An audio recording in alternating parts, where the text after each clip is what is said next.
আমি একজন স্টুডেন্ট, আমি তো সন্তানি না। পাঁচ আগস্ট লাগে ছাত্রলীগ রাজনীতি করার কারণে আমরা সরকার শিকার হইলাম। আজকে আবার 5 আগস্ট হওয়ার পরে বাইরের স্বাধীন হইলে বৈষম্য দিল কেন ভাই? আমরা বৈষম্য শিকার হইলাম ভাই। আপনারা ভাই নির্দোষ ভাই। আপনারা সবাই দেশটাকে আমার জন্য দোয়া করবেন।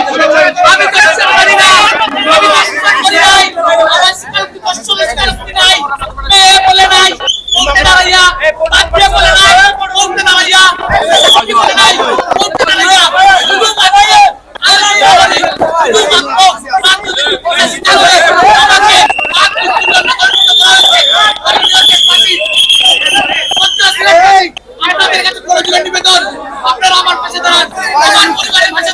আজকে মাননীয় আদালত এই চাঞ্চল্যকর মামলার রায় ঘোষণা করেছেন।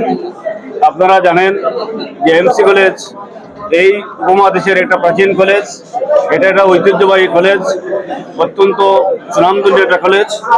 এইখানে যে অপরাধ সংঘটিত হয়েছে সেখানে আমি সংক্ষেপে বলছি, মাননীয় আদালত আজকে তার রায় ঘোষণায় সাইফুর রহমানকে মৃত্যুদণ্ড দিয়েছেন এবং অপর আসামি তারেক, রনি, অর্জুন এই তিনজনকে যাবজ্জীবন কারাদণ্ড দিয়েছেন। তাদের সাথে আরও 14 বছর এবং 4 জনকে আদালত খালাস প্রদান করেছেন। আমরা আশা করি যে আপনাদের মাধ্যমে সমস্ত পৃথিবীর মানুষ, বাংলাদেশের মানুষ, সমস্ত মিডিয়া এই জঘন্য এই যে ধর্ষণের একটি বিচার হয়েছে সেটা সমস্ত পৃথিবীর মানুষ জানবে, দেশের মানুষ জানবে, যাতে ভবিষ্যতে এই ধরনের কোনো অপকর্ম আর কেউ কোনোদিন করতে না পারে এবং সাহস না পায়। কারণ এটা অত্যন্ত একটা দৃষ্টান্তমূলক রায় হয়েছে। ভবিষ্যতে আজ এই মামলাটি আরও যদি সাবেক ফ্যাসিবাদের যে প্রসিকিউশন ছিল তারা এই মামলাটা ভালোভাবে চালায়নি, পরবর্তীতে গণতান্ত্রিক সরকার বিএনপি সরকার আসার পরে আমাদের প্রসিকিউশন আমরা যতটুকু পেরেছি আমরা সেটা চালানোর চেষ্টা করেছি। আমরা তথ্য উপাত্ত আনার চেষ্টা করেছি।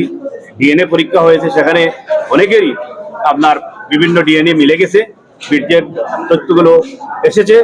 কাজেই আমরা মনে করি যে আদালতের রায়, এটা আদালত তার জ্ঞান গরিমা দিয়ে যে রায় দিয়েছেন সেটা আমরা সন্তুষ্ট।